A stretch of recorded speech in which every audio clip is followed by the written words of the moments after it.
So this is the pen where the cows are supposed to be.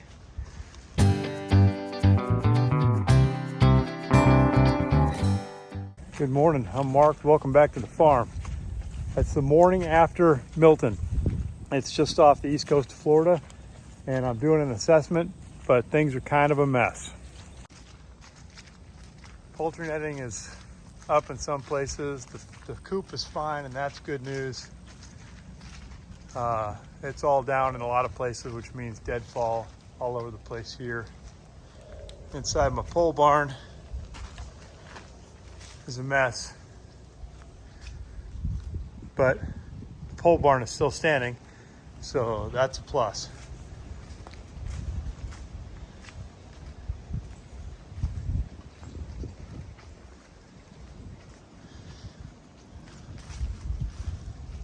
So this is the pen where the cows are supposed to be. We got 2 trees down. It sort of crushed this whole thing. And then of course the power went out last night at about 11:30.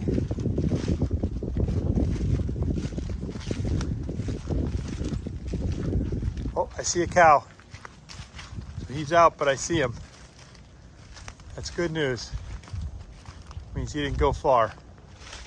But man, there's like every 10 feet another section of this fence is down, it seems.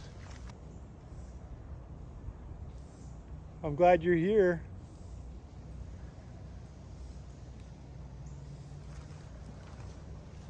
More trees down, trees down. But yeah, this is a bit of a shock. That used to be a just full canopy of trees, so there's 2 trees down right here. Okay, since the cows are still on the property, which is good news, I've got a spool of poly tape. I'm just gonna go run it across the entrance, our gated area up here. So much rain, the other post has come loose. I left the gates open in case power crews needed to get in. Kind of defeats the point of having a gate. I didn't think this through. But yeah, now the gates, there's so much water, the whole thing's waterlogged. The gates are sagged in on themselves, and so I can't close them now. Oh, all this is down in here. Ooh, power line's down. Power line's down right there. All the way along. Down on the ground there. And it broke right over here. Not clear why. I don't see anything big down, but we'll see. For now, I'm just going to secure this entrance so the steers don't wander out. As long as they're on the property, for now, I'm a happy man. All right, not fancy, but that'll actually make the cows think twice before they try and go out there if they do. But you can see this is got so wet that these burrow into the ground.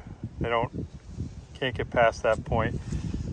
So, but crews are going to have to get out here. That's where the break was. This line here is the power return, right? So, well, let me see if I can find it. Okay, so this one that comes in here, this is where the hot comes in, where electricity comes in, and then this is where it goes back out. So that completes the circuit. But I'm gonna go try and deal with cows. See if I can't get these guys sort of corralled a little bit. I'll entice them with some food. Maybe that'll work. Okay, got the boys back inside. This is why treats every night, little snacks, helps with conditioning. That way they know to come when the yellow bucket comes out. They get excited about it. So that was great. Man, this whole area sure had a lot of stuff come down. It's good. Let's clear the trees out. Let's get rid of the mess. Let's thin it out. But it all just fell all over the fencing everywhere. I'll just get that pulled back up, and then that'll keep them contained in this area, and I can get to work on other stuff. And all I did was take the line and wrap it around the area where the trees had fallen, so now the trees are inside their perimeter. It's just fine. They like to eat the leaves, actually. So I'm inside the canopy of the down trees, or one of the down trees, just because it fell down on my poly tape. So I'll follow it through out the other side, and I've already got the cows contained over there, so now it's just a matter of cleaning up, reestablishing the perimeter, and then getting to clean up. itself. I still got to let the hens out. They're fine. The coop is fine. Okay, got the boys contained. Open up an area with some grass, but as you can see, I just turned it out here. Came in around the down trees, and that'll give them plenty of space, some grass, keep them cool while we work and get stuff cleaned up. I got to get the water out from underneath here. I don't know, maybe I don't. Maybe I'll just cut those limbs away and leave it sit so I don't dump 100 gallons of water on land that's got plenty of water on it right now. All right, cut that out of the tree. So now the water is accessible. I don't need to move that. And these guys are like, they love being inside here. Gotta get their minerals out and other things. There's apparently a couple trees down on the road. Our power line is actually broken in several spots. Deb went up and did a little recon, but the road's not passable right now, so I'm gonna just not move the hens. Gonna clean up their area just a little bit real quick and then let them out where they are and focus on access, so when the power crews get to us, they can get down our road no problem. You know, all this stuff is hugely messy. It's branches. It's a lot of the vines that I cut that have died, but I could never get out of the trees. So I guess in a way, this is helpful. You know, the trees are cleared out. That tree's actually been knocked down. That's fine. I don't care about him.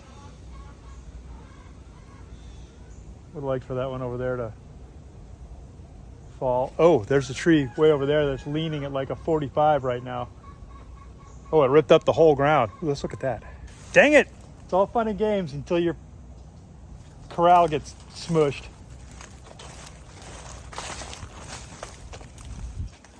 I didn't realize it was all the way to the ground.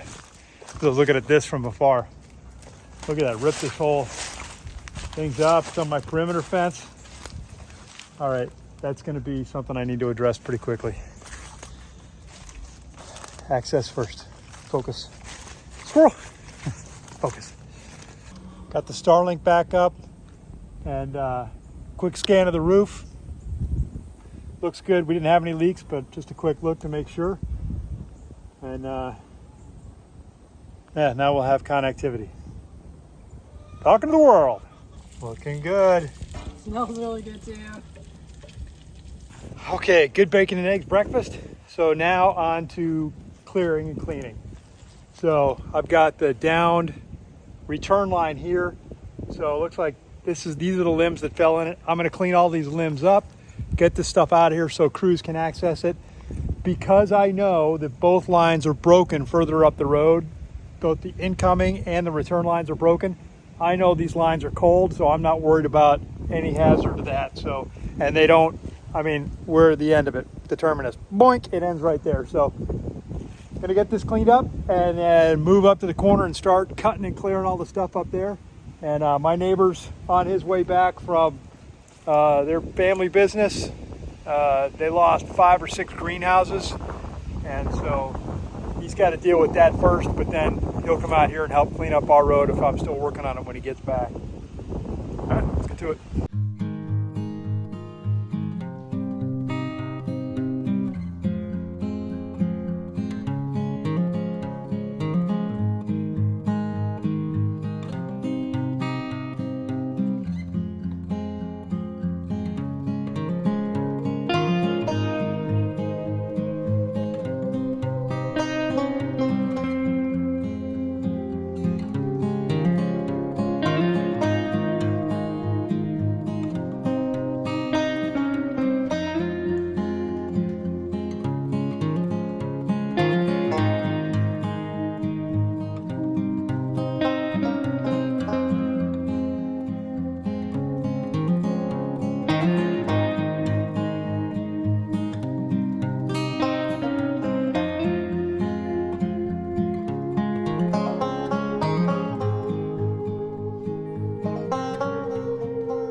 Okay, so the road is clear.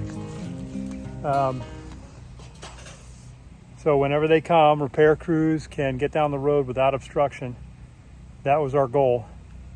Now I gotta just get back to clearing stuff out. I think this tree's got to be priority because of the way it's leaning on the perimeter fence there, and the fact that it's crushing another part of my fencing system here. So I'm going to try and take apart as much of this as I can and get it all extracted away from this, and then I'll get started just cutting various pieces of this tree. And yeah, it's going to take a while. I got at least 10 trees down, probably more.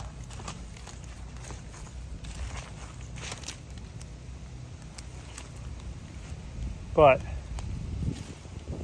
the point is I could take care of those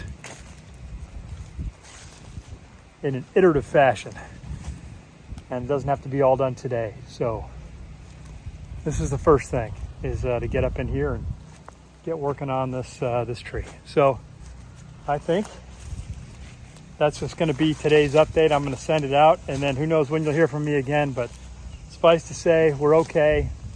No power. Going to be a while till we get power, but generators are running, and I'm running lines to plug in the freezers with all of the chicken and the beef in them, so that, you know, every 3 or 4 hours they get spooled back up and get to cool off again, and just make sure they stay cold. I check them. They don't look like they're defrosting at all, but not going to take a chance. All right.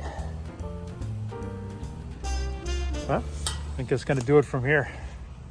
Talk to you guys later.